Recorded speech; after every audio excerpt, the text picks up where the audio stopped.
Please insert additional coin. We interrupt this program to bring you...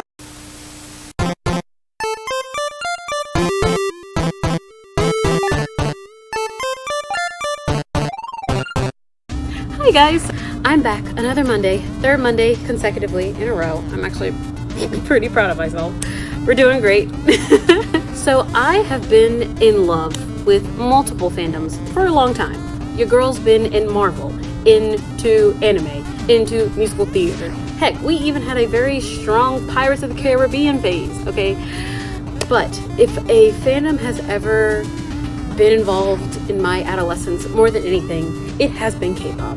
But I've been a kind of a closeted K-pop fan for just as long, so I thought with the trend that is unpopular K-pop opinions going on YouTube, I would grab my little notebook, grab my little mic and and do a video. Let's go. I think a lot of idols on like KTV shows really are forced to kind of overreact, and I feel like they make unnecessary like big gestures and like these over the top things to appeal to the audience, but I just freaking cringe like every time a host makes a joke or something and then they like flip over the room, you know, trying to make an impression. I understand when you're young groups, you have to get yourself out there, you want to stand out. And obviously personality is a really big factor in getting people interested in your group and potentially your music. But sometimes, I think more than anything, the girl is beautiful and she has an amazing personality. She's really charming. But that's all that is there for her. She's not the next Changha. Like, that's not gonna happen. She's a solid dancer. She can't really sing. She can't really rap. Like, she has a good personality and she's pretty, and that's literally it. And I'm really kind of disappointed in her decision to move from JYP to the Black label, because she would have been perfect in ITZY. She really would have. She's like such a chill, charismatic, like, I don't know, girly. Like, she just doesn't exude the edginess that's at the Black label. And I don't know, she might be perfect as she matures, but I'm not really seeing it. What I originally assumed when I first got into K-pop in like middle school, the title of visual, I assumed was for marketing purposes. Like, everyone knows that attractiveness sells, like beauty sells, and that you want your most attractive member potentially to be in the front because it could automatically invest people in the group. I understood that, but not the fact that it was like a role in the group. Like, that's your skill. Like, there's main dancer, main vocalist, and then the main visual. Like, that's not a talent. More than anything, it doesn't make sense because all K-pop groups want to go international. Like, of course they want a very strong fan base in Korea, but on an international scale they want to be successful. That's what makes sense. But at the same time, there's a load of international beauty standards. It doesn't make sense for companies to want to try to move out marketing-wise into an international audience and give this one person title of visual when those same people would not be considered the most attractive, like specifically here in America. So there's this really great channel that I love, and basically this guy who also speaks Chinese, which is freaking dope. He goes around in New York and he asks people who they're most attracted to in whatever K-pop group. And literally every single group that he's covered, especially the girl groups, so Twice and Blackpink, they all chose the non-visual of the group. So at least from Americans' perspective, that title really doesn't hold up. NCT basically has this kind of global concept where new members are always getting added to the group. SM has already revealed that they're trying to hopefully in the future do an NCT Japan unit, an NCT Vietnam unit. They want to go global. They basically want to expand across Asia with these different mini subunits that appeal to their specific niche, country, domestic audience. But as amazing and as brilliant as this is, because for us fans, we never get tired of seeing new members. The crossovers are limitless. It's amazing to see like Wavy and a potential Dream collab. Like, it's awesome. I love it. Except SM will never let that happen. The fact that Jisung can't mention Win-Win in a freaking V Live, I take an issue to that. That makes no sense. If even the members can't communicate, there's no way for us fans to hope for any potential lineup. Wavy, I haven't heard anything about. We literally got fed a Chinese version of a song that was already put out twice. I'm like 99% sure that NCT will never reach its full potential because SM is so worried about NCT 127 and that they're not going to manage these potential other groups well at all.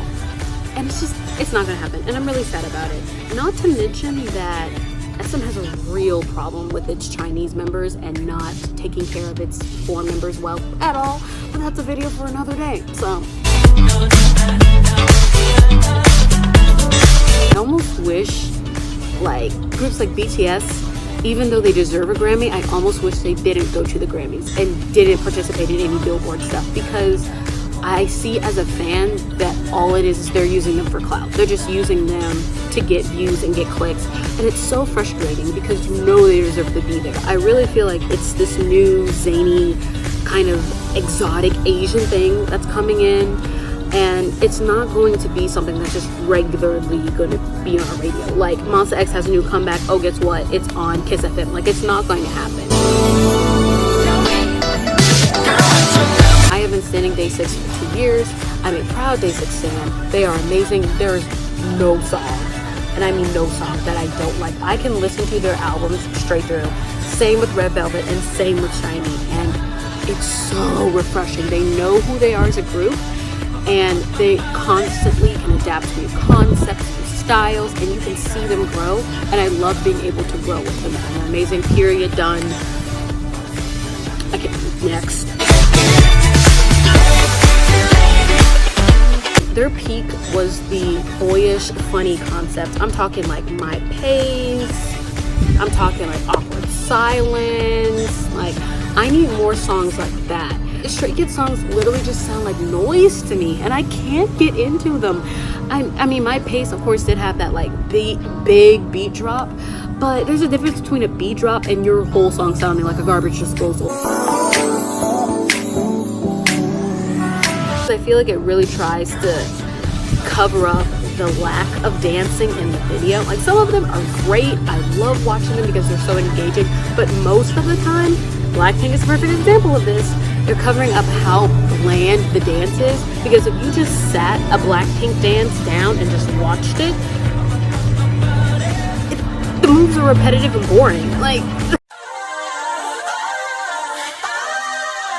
this goes out to all of my FX fans. This goes out to all my Super Junior fans. If any group in the big three doesn't have a comeback by the end of this year, they're gonna disband, because all of the big three are producing new groups and they already have big groups that they're dealing with. I just don't see much in hoping for a new comeback with these groups that are obviously venturing out to soloists. And I just feel like as time progresses, these groups are just going to be more and more inactive, and I'm just already preparing myself to not expect anything. So they might as well just disband, honestly. If SM isn't going to use them, they shouldn't keep fans potentially excited and happy on new music coming out and then just never give it to us.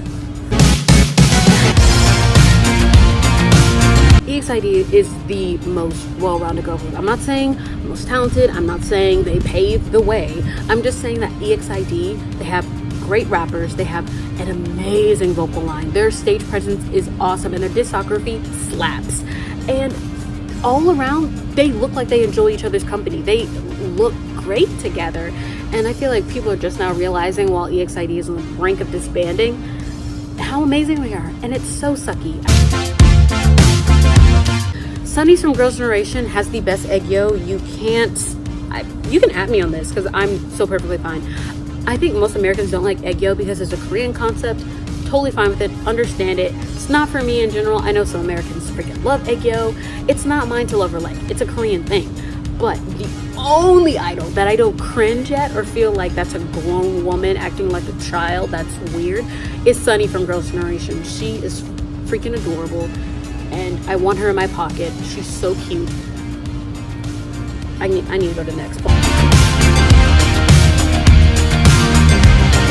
Fantastic Baby by Big Bang is their worst song. This is again back to me not liking like EDM, like dance beats. For example, I love Hate by 4 Minute. I love Cherry Bomb by NCT. I love Monster by EXO. Like, I love good solid beat drops. I'm not this person that's like, oh, I hate powerful beats and strong music. That could be anything but the case. But Fantastic Baby literally just sounds like noise, and 90% of the song they're just saying dance.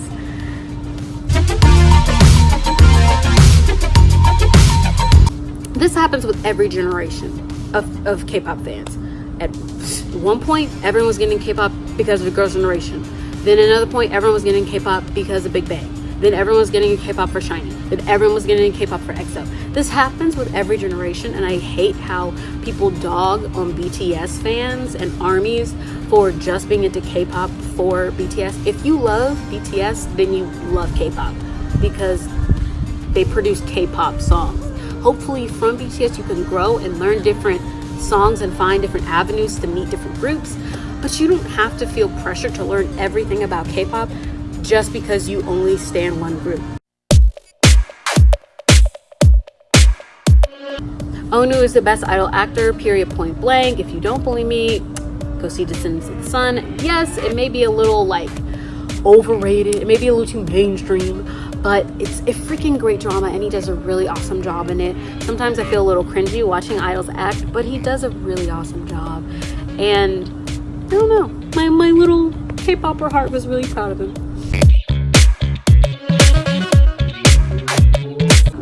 Everyone should know going into, especially groups where people have been standing from the jump, these new groups that come out where you've been there since their debut, that they will grow and evolve in time. If groups are authentically producing their own music like BTS does, their concepts and ideas and sounds are going to change as they get older. So if you naturally diverge from that new sound, that's okay, that's healthy. I also wish the producer side of idol groups was hyped up a lot more. Like Woozi, B.I., Zico, Dean, like these are really, RM, Yoongi, these are really great idol producers that have composed amazing songs. And I don't think people realize how hard it is to compose a song. And just to realize that your fave produced that song, like, fans I feel like would eat that up, but people just don't know who produces what, so I don't know, I may just be like screaming to the heavens right now, like, oh my gosh, give Woozi all the appreciation he deserves. This man has composed over 100 songs. But, you know, is that an unpopular opinion? Probably not, but I still feel like it's valid, so I'm gonna say it. So yeah, those are my K-pop unpopular opinions. I feel like most of them were just, this was just a nice conversation of me just being like, these are my K-pop thoughts and what's on my mind. This is something that will probably be a part of the channel more, that I'll probably continue to talk about, make new videos about. But yeah, I'll see you guys next week. Bye!